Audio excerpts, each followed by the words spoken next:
Entonces, todos los micrófonos en silencio. ¿Sí? Y comenzamos, chicos. Bienvenidos. Comenzamos con la unidad número 1. Como ya bien saben y les comenté anteriormente, vamos a trabajar con lo que es la ley de Coulomb y el campo eléctrico.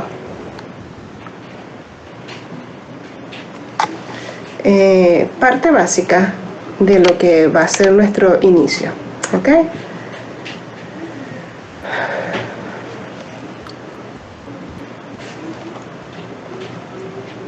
Ok, la ley de Coulomb y el campo electrónico, eléctrico debemos de... Quiero explicarle primero, inicialmente, qué son cargas eléctricas. ¿Por qué? Porque debido a esto, ustedes van a saber cómo funcionan.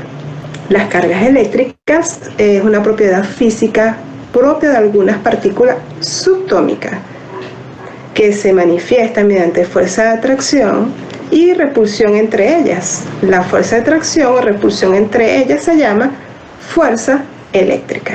¿Ok? Esto es muy importante porque este concepto es la base de lo que vamos a continuar. Entonces, ¿cómo podemos imaginarnos una carga eléctrica? Vamos a imaginarlas como paquetes discretos que se denotan con la letra Q y tenemos signo positivo y signo negativo. Cuando hablamos de paquetes discretos, hablamos de que estas cargas van a ser un núcleo completo de una cantidad que ya tenemos aquí en equivalente, ¿ok? Ella será un múltiplo entero que puede ser positivo o negativo de esta cantidad que nosotros tenemos aquí. Este es un número estándar y la unidad es el Coulomb, ¿ok? Esto va a ser es básicamente una unidad física. En todo momento nosotros vamos a trabajar en base a esta unidad. Ok, chicos.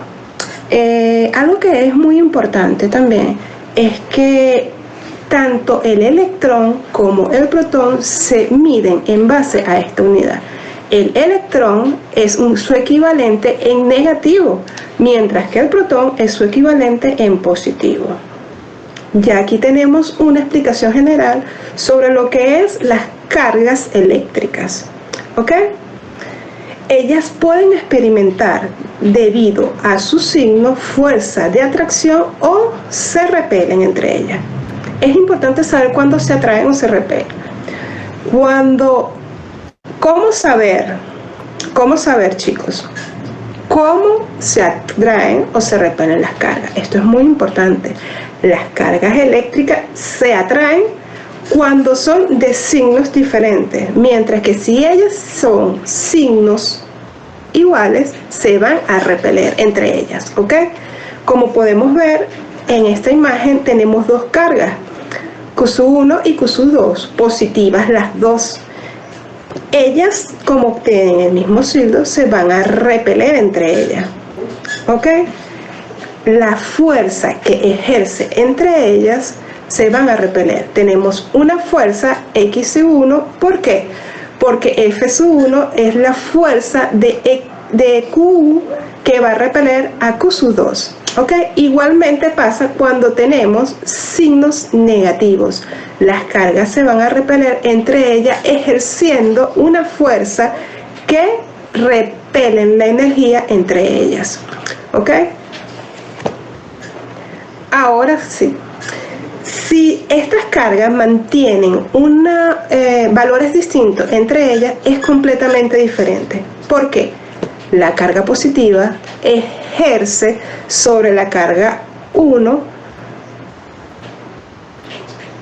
una fuerza que va a absorber. Recuérdense, la carga positiva va a expeler, mientras que la carga negativa va a atraer. Por eso es que esa fuerza que ejerce la recibe y actúan de manera diferente. Por eso es que cuando nosotros hablamos de atracción, hablamos de cargas que están en signo positivo y signo negativo. Ellas se atraen, ¿ok? Esto básicamente es lo que es la ley de Coulomb. Básicamente este es el ejemplo base para comprenderlo. ¿Por qué? Porque una de ellas va a ejercer fuerza de atracción sobre la otra. ¿Ok?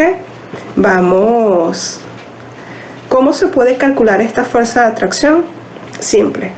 Con la ley de Coulomb.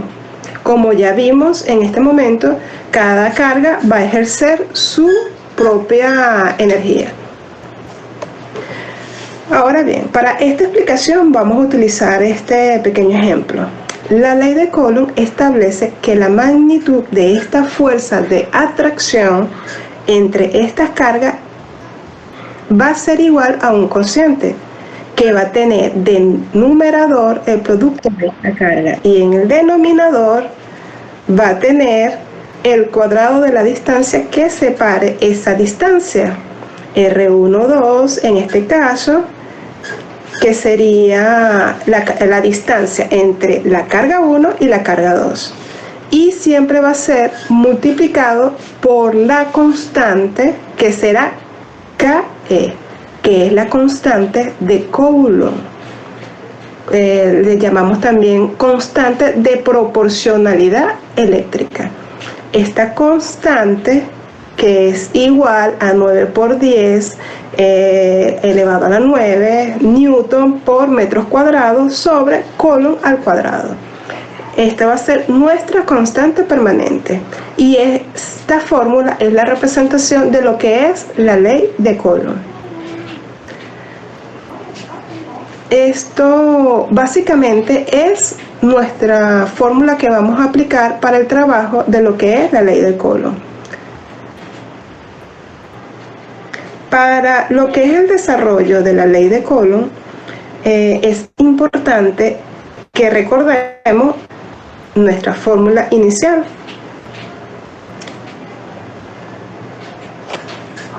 Recuerden que la expresión matemática que tenemos es con la que vamos a trabajar a partir de ahora. Y bueno, es importante entender que la magnitud de la fuerza de atracción se puede calcular por medio de esta expresión matemática y que la representamos a través de esta constante. Aquí en esta expresión no se establece el comportamiento vectorial de esa fuerza y es por eso que esta fuerza debe de tener según nuestro vector cuando ella se refleja en un eje de coordenada cartesiana. Ella va a tener dimensiones diferentes que las debemos de manejar. Más sin embargo, nosotros podemos trabajar en combinación con ese eje cartesiano. Si es un eje lineal, trabajaremos solamente con esta fórmula. ¿Por qué? Porque una de ellas va a actuar de forma paralela a la otra.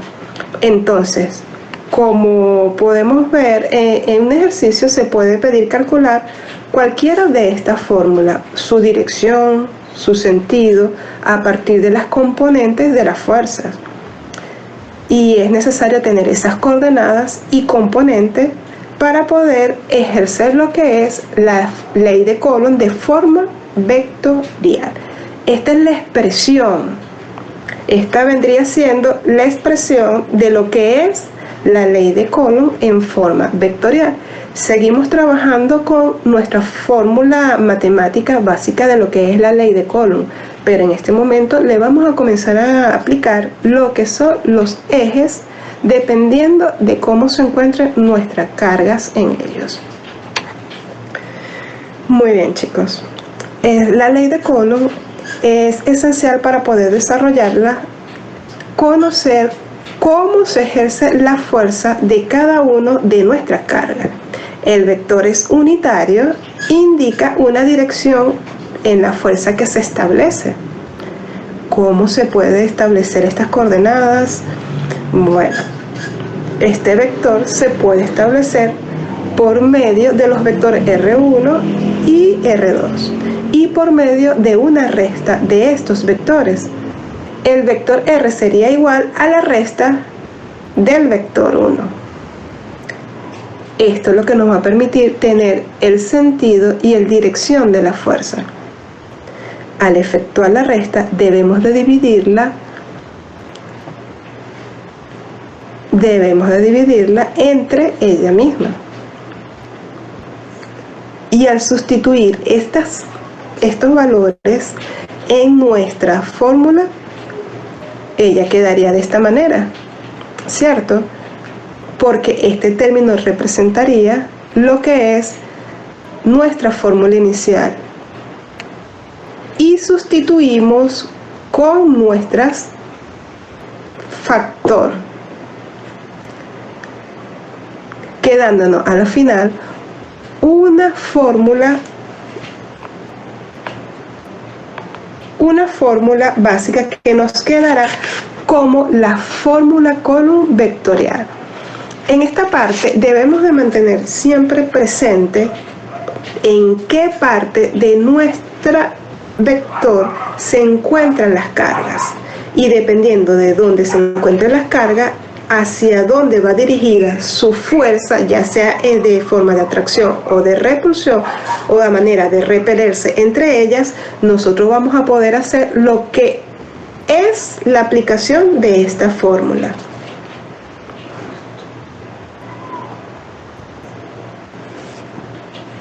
Si nosotros, me gustaría que ustedes vieran cómo se puede desarrollar un ejemplo de esta ley de Coulomb en el plano vectorial.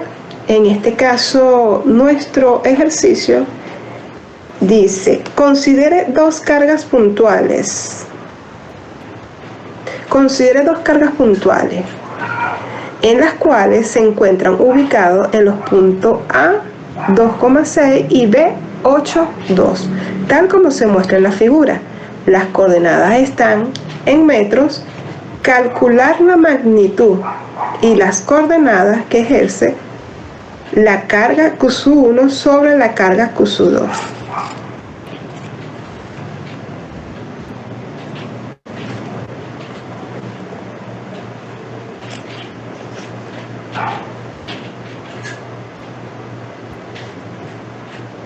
Ok, fíjense algo. Ya en nuestra imagen podemos ver cómo se encuentra ubicada nuestras cargas en la coordenada,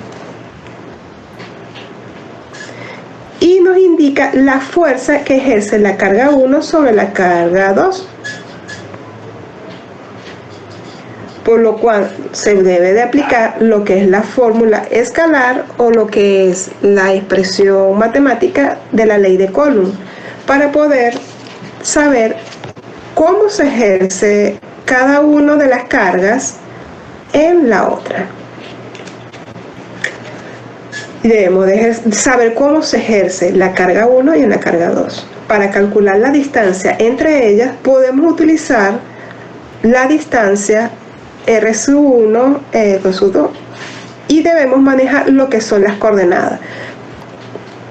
Para este ejercicio podemos saber que X1 lógicamente es A2, 6, que es donde estamos ubicados en la coordenada X y la coordenada Y. Y B, la carga B, nos dice que se encuentra ubicado en nuestro X8 y Y2. Y vamos a introducir cada uno de estos datos en nuestra fórmula original. ¿Sí? Despejando, nos vamos a quedar con que R sub 1 sub 2 es igual a la raíz cuadrada, ¿cierto? Y aplicando el despeje, nuestra solución nos queda que esa fuerza vectorial de distancia que hay entre nuestra carga QSU1 y QSU2 es equivalente a raíz cuadrada de 52. Como ya tenemos este valor, lo que hacemos es vaciarlo en nuestra fórmula original, cargando los datos y haciendo los cálculos matemáticos para desarrollar las fórmulas. Teniendo allí lo que es, al hacer la sustitución en nuestra fórmula, vamos a tener ese valor de F1 sub 2.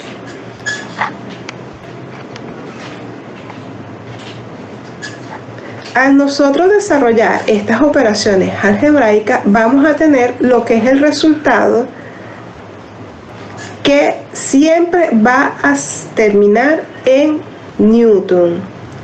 Debemos de conseguir ahora las coordenadas de F2, 1, haciendo exactamente la misma fórmula, pero buscando la carga 2 sobre la carga 1, que es la línea que une la carga 1 a la carga 2. Viendo cómo sería la carga, vemos que la carga 2 va a atraer, la carga 1, perdón, atrae a la carga 2, como se ve en la imagen. Estableciendo las coordenadas, lógicamente volvemos a utilizar nuestra ley de Coulomb de forma vectorial. Verificando cuál es la posición de cada una de la carga, podemos ver cómo tenemos la posición de la carga sub 1 y la carga de Q sub 2, viendo cómo se ejerce la carga de uno sobre la otra. Teniendo ya este gráfico, podemos ya manejar que R sub 1 es igual a 8i más 2 en J, que sería X, Y. Y R2 tenemos 2 en X más 6 en Y. Al realizar estas ecuaciones algebraicas, nos va a decir que si rectamos cada una de las coordenadas, nos está quedando menos 8 y nos queda 0. Recordemos que estas son operaciones algebraicas que nos va a dar un resultado como una recta de vectores. A la final tenemos un resultado de menos 6 más 4 en el vector X y en el vector Y, ¿ok? Y al vaciar esta información en nuestro original, nos quedaría la siguiente fórmula, la raíz con nuestros valores al cuadrado. ¿Sí? Esto es comprobando lo que es la carga de el valor de nuestra carga 2. Ahora, ya al nosotros tener el valor de nuestra carga 1, de la distancia de la carga 1 y la distancia de la carga 2, lo que hacemos es llevar esos dos datos a nuestra fórmula original, simplificándolo a lo que tenemos aquí. ¿Por qué? Porque tenemos R sub 2 y tenemos a R sub 1,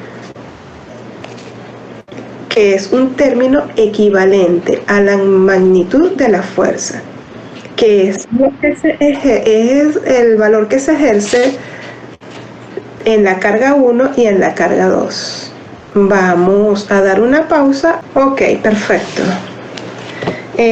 Aquí lo que nos queda es volver a cargar todos los datos y comenzar a resolver nuestra fórmula matemática. Con el resultado de nuestra recta de vectores, aplicando la ley de Coulomb, nos va a quedar nuestra siguiente división. Efectuando la división de nuestro valor con la raíz cuadrada de 52, nos queda el resultado de 5,761 por 10 elevado a la menos 10. Y resolviendo nos quedaría el siguiente resultado. Esto es para lo que es la realización del ejercicio con el que comenzamos a trabajar.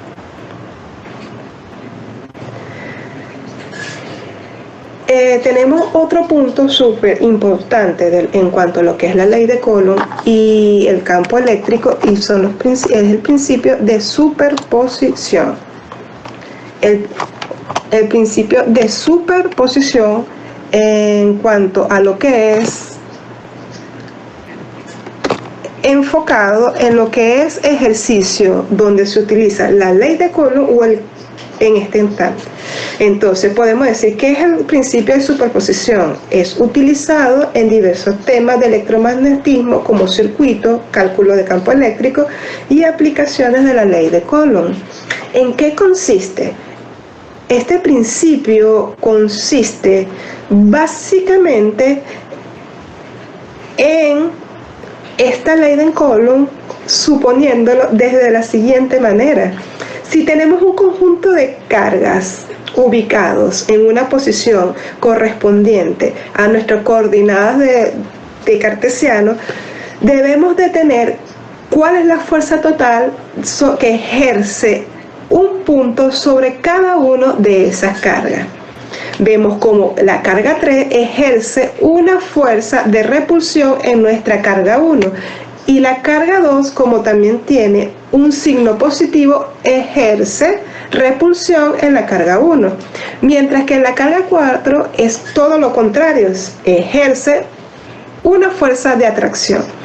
Este principio nos indica que todas las fuerzas que llegan a esta carga 1 se pueden sustituir por una fuerza total, que es un vector que sería igual a la sumatoria vectorial de esta fuerza que se están ejerciendo sobre esa carga 1.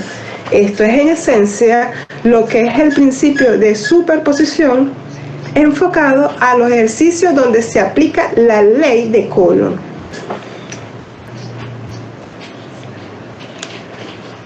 Ya que esta fuerza genera un solo defecto en esa carga.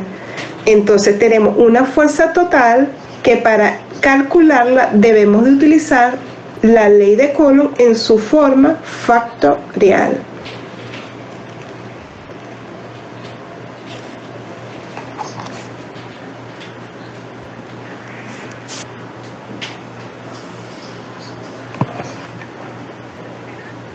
Esta fuerza total, por ser un vector, va a tener implicación en lo que es el eje X, el eje Y y el eje Z. Cada uno de estos componentes va a ser la sumatoria de cada uno de las componentes, de cada una de las fuerzas. Por lo menos tenemos la fuerza de X, la fuerza de Y y la fuerza de Z. Cada uno debemos de repetirlo para cada uno de las coordenadas. Esto es para lo que es el desarrollo del principio de superposición enfocado, pero netamente a lo que son los ejercicios de ley de Coulomb. En cuanto a lo que es el principio de superposición, en cuanto al principio del campo eléctrico, es semejante. Imaginamos que tenemos un conjunto de carga ubicado en este conjunto de cartesiano, tenemos un punto y queremos saber cuál es el conjunto de carga de ese punto a cada una de esas cargas y queremos ver cuál es nuestro campo eléctrico. Tenemos que ver cada una de las cargas y vemos que cada uno de los campos eléctricos salen de cada uno de esas cargas. Tenemos el caso de la carga 1, tenemos el caso de la carga 2, de la carga 3 y de la carga 4. Podemos verificar que cada uno de ellas nos dice cuál va en repeliendo y cuál va en atracción.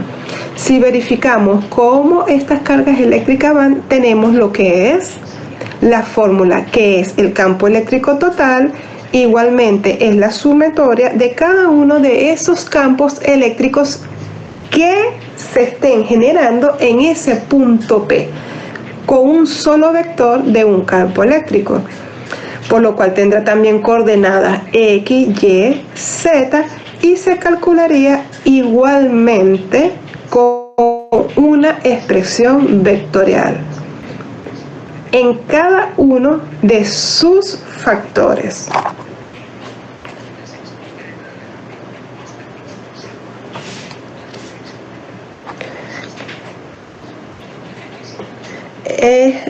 Deben de tener en cuenta que este principio de superposición también se puede trabajar en cargas colocadas o en posiciones específicas de una figura geométrica, como por ejemplo unas cargas que se colocan en una vértice de un triángulo. Si se quiere calcular la fuerza que ejercen esas dos cargas.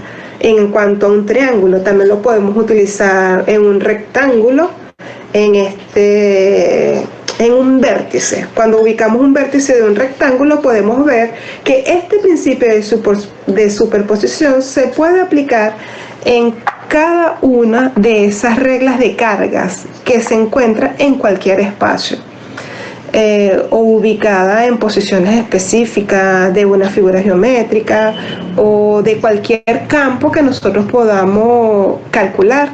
Esto a manera del principio de superposición.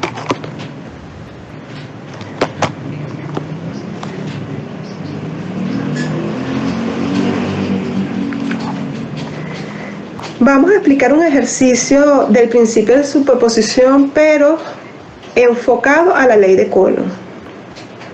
Considere 3 cargas puntuales que se encuentran ubicados en el plano cartesiano, tal como se encuentra en la figura. Las coordenadas están en metros. Calcula la magnitud y las coordenadas de la fuerza total ejercida sobre la carga 2. Acá tenemos un ejercicio donde hay 3 cargas que se encuentran posicionadas en un sistema cartesiano. Tenemos que calcular lo que es la fuerza total sobre la carga 2. Como se trata de cargas eléctricas, es obvio que se aplica la ley de Coulomb, pero ¿cómo resolver este ejercicio? Para poder desarrollar este ejercicio se puede analizar cómo actúan las cargas Q1, Q3, que son ejercidas sobre la carga 2. La carga 1 tiene signo igual a la carga 2, por lo tanto, se repelen entre ellas, ¿cierto? En cambio, cuando hablamos de la carga 3 a la carga 2, esta ejerce una fuerza de atracción. Ya comprendido cómo actúa la fuerza sobre la carga 2, hay 2 fuerzas. Hay una fuerza de atracción y hay una fuerza de repulsión. Como se ejerce más de una fuerza, la fuerza total se aplica aplicando el principio de superposición. Lógicamente, esto lo vamos a trabajar en la ley de Coulomb, como sustituyendo las 2 fuerzas por una sola fuerza total, haciendo una sumatoria vectorial en la fuerza que se está ejerciendo en Q2, lógicamente F1 y F3, y 2 en base a F2, aplicando la ley de Coulomb en su forma vectorial. En cada una de las características vamos a encontrar lo que es cada uno de nuestros datos. A continuación, fíjense cómo lo vamos a desarrollar. Calculemos la fuerza 1, 2. Para aplicar esta ley, se comenzará definiendo R2 y R1. El vector R2 va desde el origen de coordenada hacia el extremo de nuestro vector fuerza. En esta sería X2. Y vemos dónde se ubica nuestro extremo, que nos dice que 7 en X, 4 en Y. Y nuestro vector R1 nos dice que su origen está en 3 y 7 en Y. Conociendo estos 2 vectores, efectuamos nuestra recta. Y la recta de nuestros 2 vectores es igual a 4, y 4 menos 7, 2. Luego, aplicando nuestro módulo en esta recta, este sería nuestro resultado, la raíz cuadrada de las componentes de esta recta al cuadrado, y el resultado es igual a 5. En esta expresión, este término R1, R2 de la carga 1 a la carga 2 siempre va a ser igual a este módulo. Por lo tanto, esto es igual a 5. Teniendo todos estos datos para calcular la fuerza, comenzamos a introducir los datos en nuestra ecuación y comenzamos a desarrollar nuestras ecuaciones algebraicas. Y este sería nuestro resultado de nuestro vector fuerza F1, F2. Lo efectuamos igualmente para calcular la segunda fuerza, que es la fuerza vectorial de 3, 2. Vamos a definir los vectores. El vector R2 que está asociado a esta fuerza es equivalente a nuestro vector fuerza que estamos calculando. La punta o extremo de nuestra vector tiene coordenada en 9 y en 6 en Y. Por lo tanto, nuestro vector nos queda 9 en X y 6 en Y. Mientras que nuestro vector R es igual, quedan nuestros vectores desarrollados en 7 en X y 4 en Y. Volvemos a aplicar nuestra recta, 6 menos 4 es igual a 2, y nos queda vaciando el módulo de la resta. Al vaciar la información nos queda como resultado 2 raíz cuadrada de 2 metros. Y igualmente, teniendo estos datos tanto del vector fuerza 1 y del vector, comenzamos a introducir los datos y desarrollamos nuestra expresión algebraica, teniendo como resultado el siguiente, que sería, este es el vector F3, 2. Ya tenemos nuestros dos vectores, ¿cierto? Ahora hacemos nuestra sumatoria vectorial, que sería sumar las coordenadas en X y nuestra coordenada en Y. Si sumamos nuestras coordenadas en X, nos queda este resultado.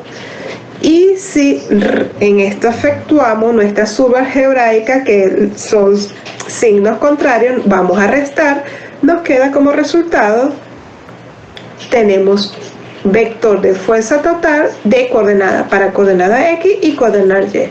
Y el módulo de vector fuerza es un cálculo básico, que tenemos la raíz de estas dos fuerzas elevadas al cuadrado.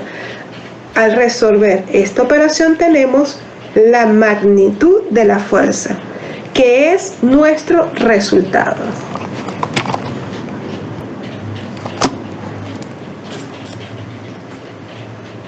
En esta parte quiero hablarle de lo que es el campo eléctrico, porque trabajamos con las cargas, trabajamos con lo que es la ley de Coulomb, nombramos también lo que es un campo eléctrico, pero hasta ahora no lo he definido, ¿ok? Por eso es importante definir qué es campo eléctrico, para que ustedes entiendan la diferencia entre lo que es las cargas, el campo eléctrico y la aplicación de la ley de Coulomb. Entonces, como definición básica tenemos que es toda región del espacio que rodea un cuerpo cargado, ¿sí? Tal que al colocar en dicha carga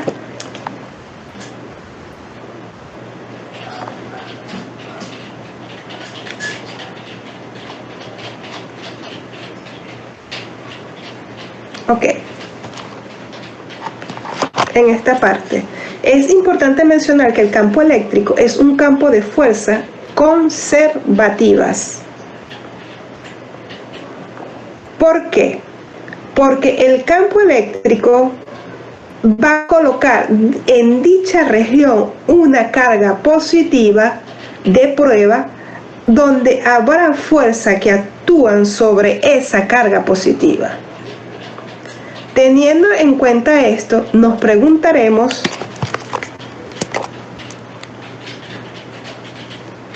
¿cuántas cargas se necesita para generar un campo eléctrico? ¿Alrededor de qué tipo de carga se puede generar un campo eléctrico? Pues se puede generar alrededor de una sola carga o varias cargas.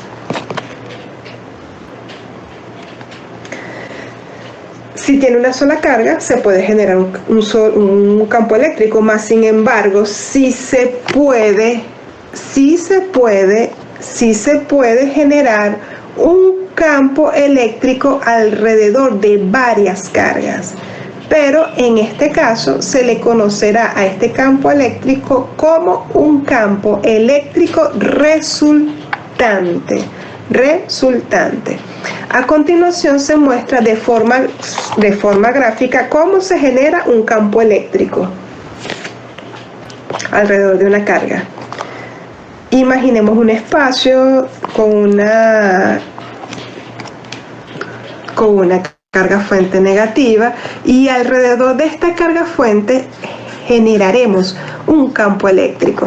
Las flechas representan las líneas del campo eléctrico.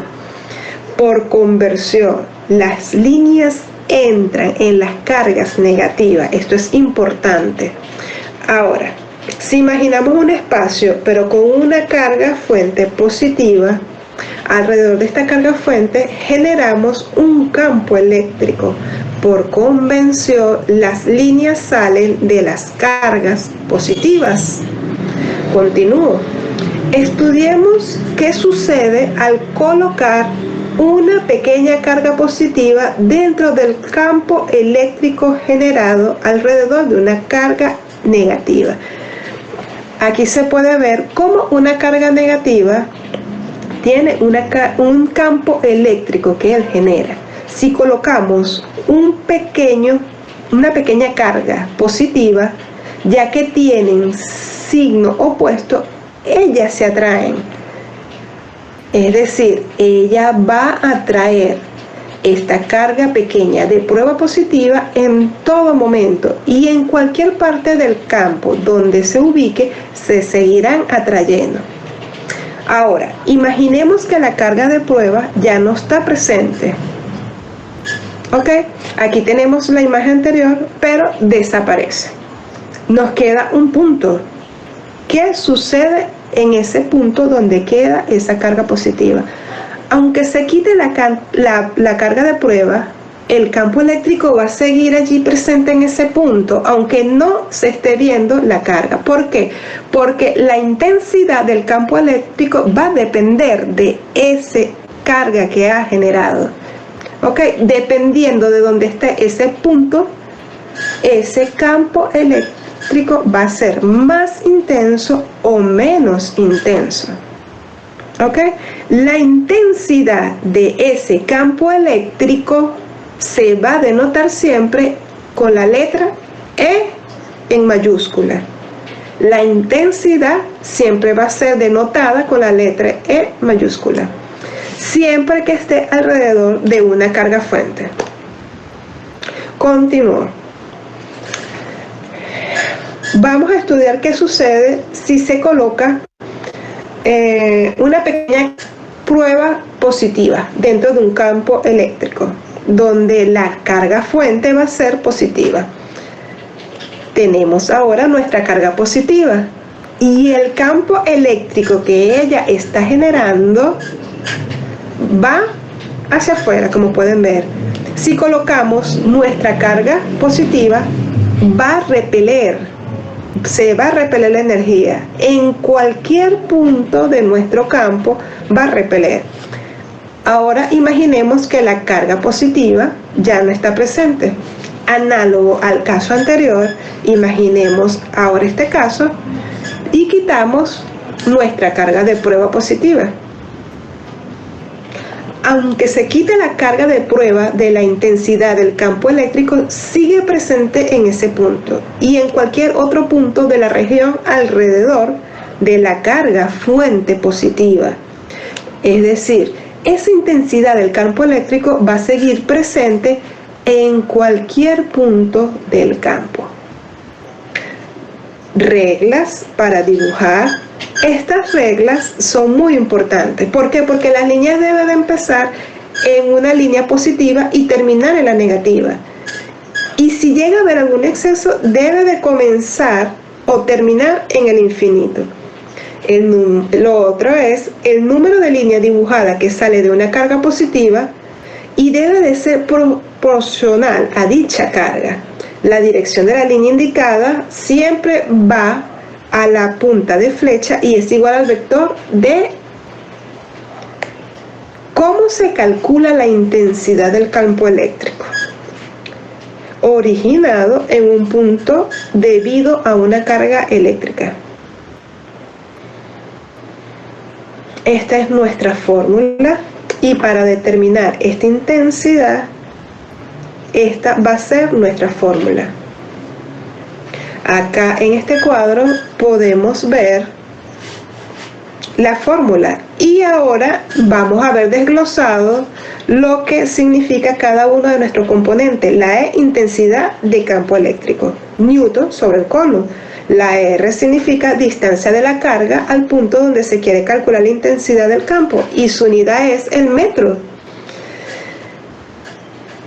La K es una constante de proporcionalidad. Su valor es 9 por 10 a la 9 newton por metro cuadrado sobre el Coulomb cuadrado. Y Q mayúscula es el valor de la carga fuente, que esa unidad es en Coulomb. Continúo. La intensidad del campo electrónico que se genera en un punto es un vector. Si la intensidad del campo eléctrico genera en un punto es una magnitud vectorial, por lo tanto tiene todas las características y propiedades de un vector. El vector E mayúscula es tangente a la línea del campo eléctrico en cada punto. Ahora bien, ¿cómo sería el campo eléctrico generado por dos cargas? Acá tenemos una imagen donde se generan dos cargas positivas de igual magnitud. Como se lo mencioné anteriormente, las dos líneas salgan de las cargas positivas y como se indica y como se visualiza, se repele. Y en este siguiente dibujo que vemos ahora podemos ver cómo existe el campo eléctrico cuando hay dos cargas, una positiva y una negativa. Se atraen entre ellos porque las cargas positivas que salen van a entrar en nuestra carga negativa. Es importante mantener siempre presente que dependiendo de la polaridad de cada una de nuestras cargas, vamos a comprender cómo va orientado cada uno de la resolución de los problemas que se definen.